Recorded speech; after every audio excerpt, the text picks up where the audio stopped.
Matt, thanks for joining us today. We appreciate it. Give us a quick background on who you are and the name of your company and how long have you been in the drone space? All right, no problem. My name is Matthew Weber. I started the company TC Drones in St. Paul, Minnesota. I am a retired Navy veteran. I was a Naval Air Crew Search and Rescue swimmer. Got about 2,200 hours flying in two different model naval helicopters. Been doing drones for, I got my Part 107 in April of 2019, so about 4.5 years. And was this right after retirement? When did you retire from the Navy? I retired in 2013, so I had a couple of other things that I wanted to do. I flipped the house, did some handyman stuff. My wife went through law school, so I took care of the kids in the house for about 3 years so she can focus on that. And so did a few gig kind of jobs, and then I started learning about drones, and it's like, well, this is one way for me to be able to start flying again. What was the prompt, or what kind of got you? Had you seen some videos on drone stuff, or what got you prompted to even get in the drone business to begin with? Well, I've always had an interest in model aviation. I had like a toy drone, one that you actually had to fly, unlike the DJI that just sits there unless you mess with it. Yeah.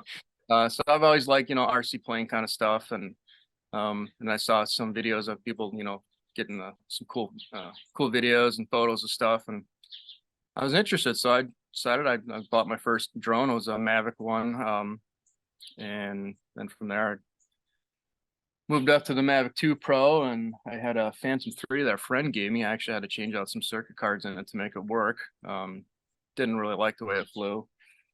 Then let's see, my Mavic 2 died, just got old, so I upgraded to the Mavic 3. So I'm on my 5th drone. This is a Liberty 5. I wrap all my drones in patriotic wraps, and they're all named Liberty, so this is number 5. This is a full-time gig for you, isn't it? This is not a kind of a side. This is like a full-time gig that you're doing with the drones, not a side hustle of any kind. No, I definitely want it to be my full-time gig. I wish there was more work to keep me busy.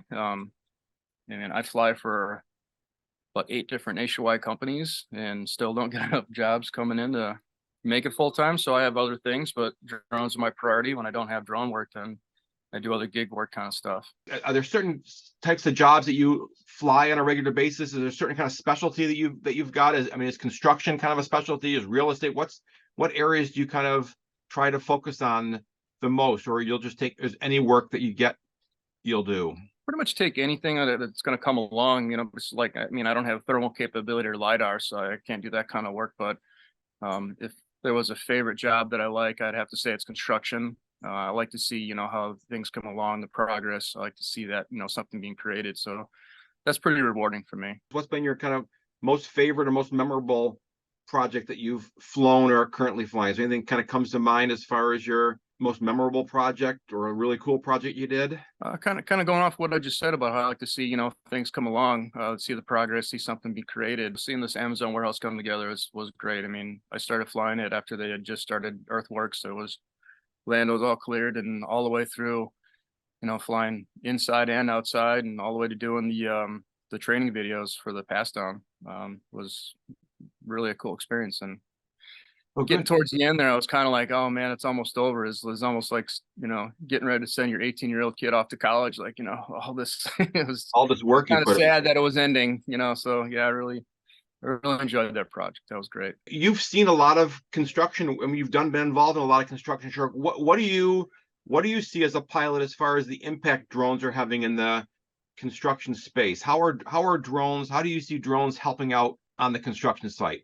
Well, it definitely helped with the construction company showing progress reports to the people they're building the building for, and it makes it a lot easier instead of spending, I don't know, hours or however long it takes to walk through a project site. A drone can knock it out and give you an overall picture pretty quick, show the progress pretty fast. There's things like you can do the earthwork measurements. If they got a lot of dirt to move, and it helps the foreman know how many dump trucks they might need to order or something like that. It can really help out in a lot of different ways. Okay. Drone can give you perspective that you might not see walking around on the ground, So yeah, so I don't know if you had much experience kind of, before drones, how are these construction guys monitoring stuff before drones? What were they? I mean, they were basically just taking their iPhone cameras out and walking around and snapping pictures from various locations. How before drones came about, how are they doing it before drones? Yeah, that's pretty much it. I mean, like, they have to walk around. There's probably a team of people that are going through and talking and looking at stuff, pointing stuff out. I mean, that just can be really time consuming. I've seen jobs where they have you strap a 360 camera on your back and it's up on a pole sticking up behind you, and the guys walk around, and then then they got to make a video for that. That's pretty cool, but not, it's going to be a lot more time consuming than you can get through someone with a drone. Where do you see things heading with with the drone industry? I don't know, over the next 2, 3, 4 years. Where do you see things heading as far as what new technologies are you reading about? What are you hearing about as far as new trends with the drones in construction? Or what would you like to see happen more from DJI and the likes with drone technology? DJI specific, I would love to see them put more of their capabilities into just one drone. I mean, DJI, the way they got 6 different Mavic 3 models. It's an expensive drone. I can't afford 6 drones to do all the work. I mean, I wish they'd put it all into one. Be a lot more versatile. So that's what I would love to see in a drone, a little more capability. When I upgraded to the Mavic 3, I lost a lot of things that the Mavic 2 could do. The Mavic 3 is a mapping, machine. It's amazing for mapping, but I lose a lot of that cinematic, artistic kind of ability with different feet per second, and levels of different ways I could set the camera up to record different levels of footage and things. Is the Mavic 3 is all SDK to work with drone deploy, though? That it works fine with drone deploy? Drone deploy, they went through a phase where they had a beta program that I got into where I could map for a little while, and while they were still developing the different things. Their last upgrade, they made it so that I can do your video flight plans and your photo flight plans. But they made it so that I can't de-warp. So I contacted them, and they're actually working on being able to set it up for their next software upgrade where you'll be able to select de-warping. So that was a problem that I actually had with another company. They didn't like you can see the shadows on the corners, and Got it. didn't like that. So so I mean, it's definitely come along. A lot of software's come along.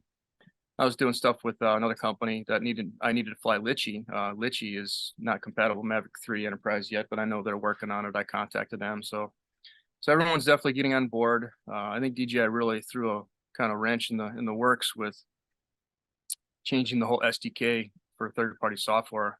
With the Enterprise is the only ones you can do it now. They're new non-Enterprise drones. There is no SDK support, and there never will be. Yeah. So they definitely threw a kink in the machine there when they changed that. Yeah, I don't understand why a drone's a drone. You think that the Mavic 2, a Mavic Air, a Mavic S, the Mavic 3, the Mini, you would think these all operate off the same basic software, that they could just out of the box would have an SDK written to communicate with drone deploy and make it all simple. I've given them some feedback. I gave DJI so much feedback, and my opinion. They actually had sent me at one point they sent me a multi-charger for free. That was like $80, the charger. And another time they sent me a free set of props. So that was kind of nice, just because I was telling them my opinion on how I thought they could improve on on the Mavic 3 Enterprise. Nice. Getting some of the Mavic 2 Pro qualities back. Sarah, do you have any questions for Mr. Matt? As a pilot working on a construction site, what are some of the bigger challenges that you face with the clients, or just working on a construction site in general? Challenges. Well, let's go back to like Project Banjo. The guys are always really friendly, it's like, oh, look at the drone guy, and so they always come up, talk to me. So, and I'm talking drone with these guys for a while. And next thing you know, 45 minutes goes by, and I'm like, I got to get back to work and get this job done. So it's kind of cool, talking to the construction guys, and it's nice. I mean, it's very welcoming. So that's one thing I've experienced. And you said that you work with at least 8 other nationwide droning companies. What could you say, like, what are the differences between working with some of those companies as opposed to working with Drone Brothers? I got to say, I like Drone Brothers a lot because they make me feel like I'm kind of part of a team, part of a family. mean, Andy actually, he was in town once and he wanted to meet up with me. So we got to meet in person and talk shop, which was really great. Talking with Tony and working with Julia, just really friendly. You know, we have some issues come around and we all work together really well to get past it. And, you know, you guys make me feel like I'm part of something. Oh, Other good. companies, it's just like, you know, like you're a cog in the machine that could be easily be replaced. You know, it's just, you know, here's a job, get it done. Thank you, bye. You know, so you guys definitely make, you're my favorite. Okay. Well, and we don't, Sound corny.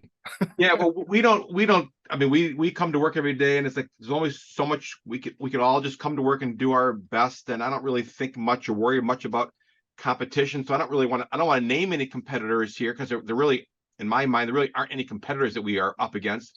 But what do you see? Because that's a lot. Working with 8 different drone service providers, what do you see as kind of just the challenge in that space? What's the missing links, or what's the negatives of that you have to work with so many drone service providers, or what are some of the challenges with working with so many drone service providers? The challenges, sometimes, you know, the payments are just not worth taking the job. As much as it costs to fly drones and insure these things now, sometimes you just got to say no because they've just got to pay better. But everyone's got a little bit different system, the way they communicate, the way they assign work, the way they pay. So as a 1099 contractor, I've got to come up with, you know, every which way that I can to even accept payment through different payment systems.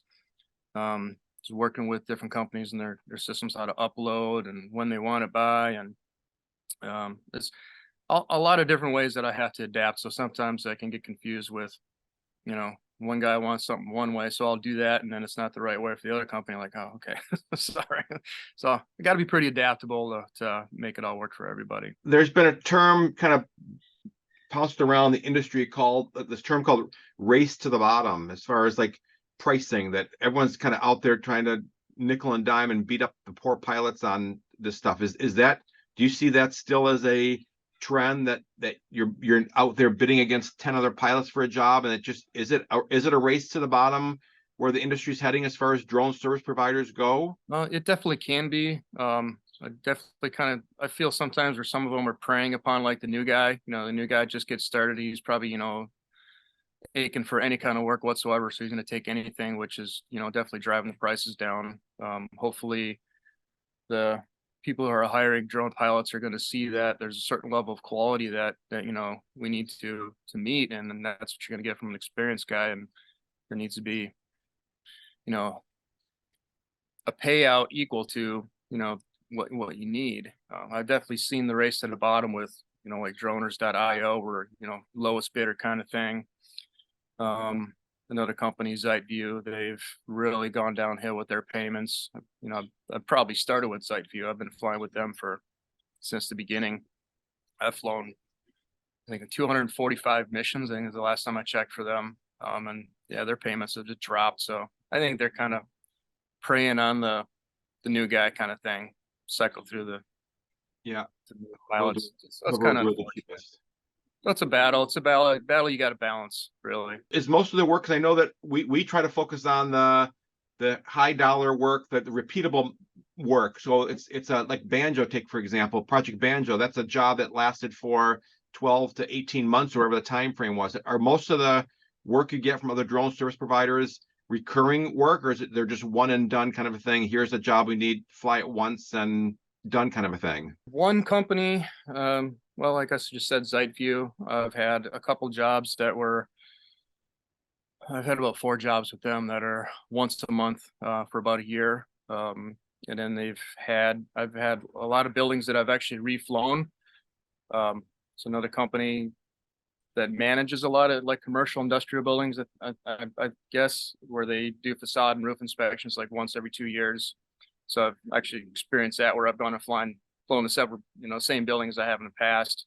So recurring like that, but mostly, you know, most drone work is all brand new one-off kind of stuff. What have you most enjoyed about working with Drone Brothers? What are we doing right? I feel like I'm part of a team, a family, you know.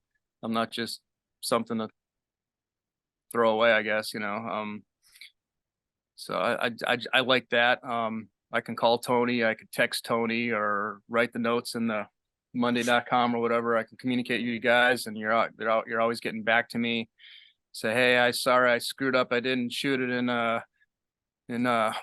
or 1080p this time. And they're like, oh, well, that's all right. We'll fix it. You know, we get it, and we make mistakes, and you guys are understanding. And you know, that's really awesome. What are we doing wrong? I also want to learn from this as well. Are there things that we are making? Are we making anything too difficult for you? Are there processes that we've got in place that are too hard that we could be making simpler? Or what are some things we can improve on, if anything? Like I said, with working with all different companies, just getting used to your way of doing it. The Monday thing was, it was a learning curve. I had a lot of trouble with the links, uploading to the Dropbox. I'll hit the link and it'll take me to say, page can't be found.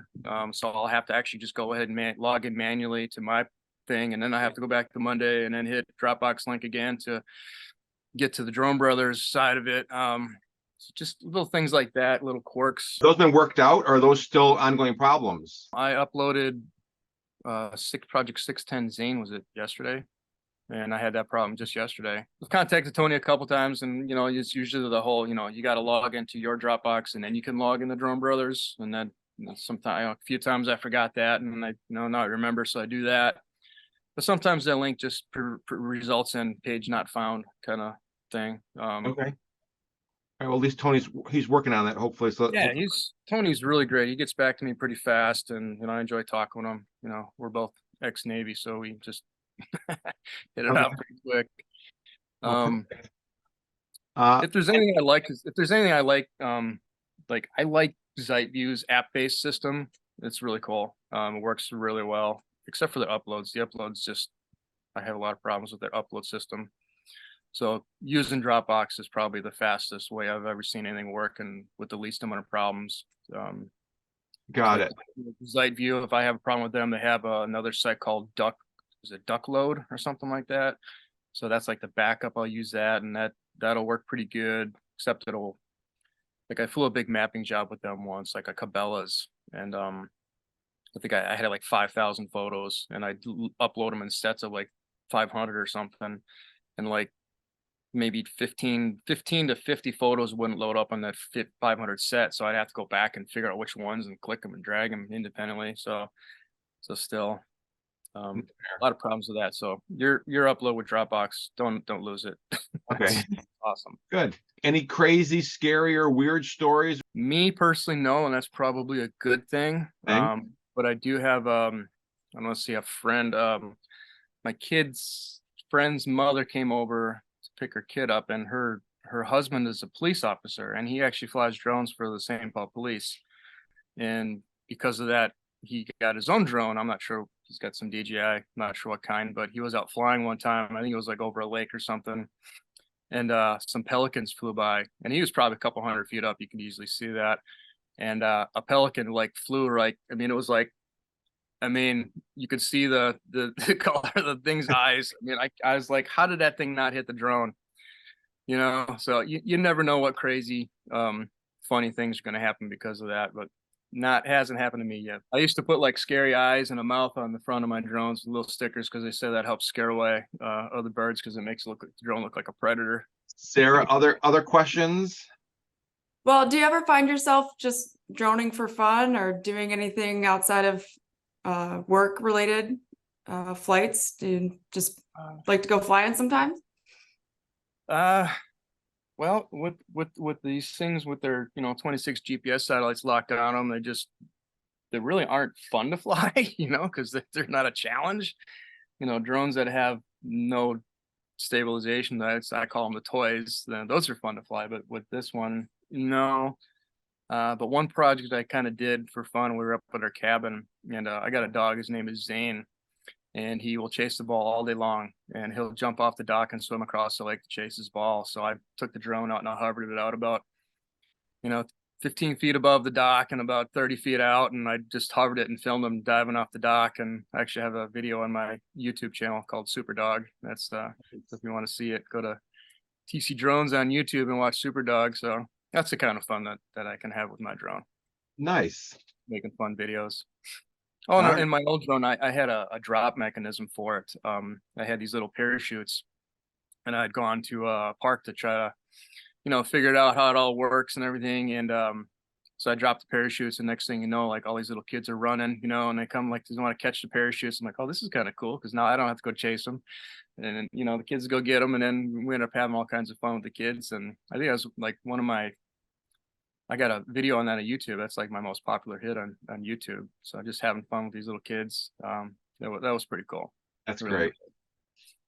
So my last question we like to ask on these sessions, Sarah, unless you got anything else that you want to ask or add? No, I'm good. Yeah.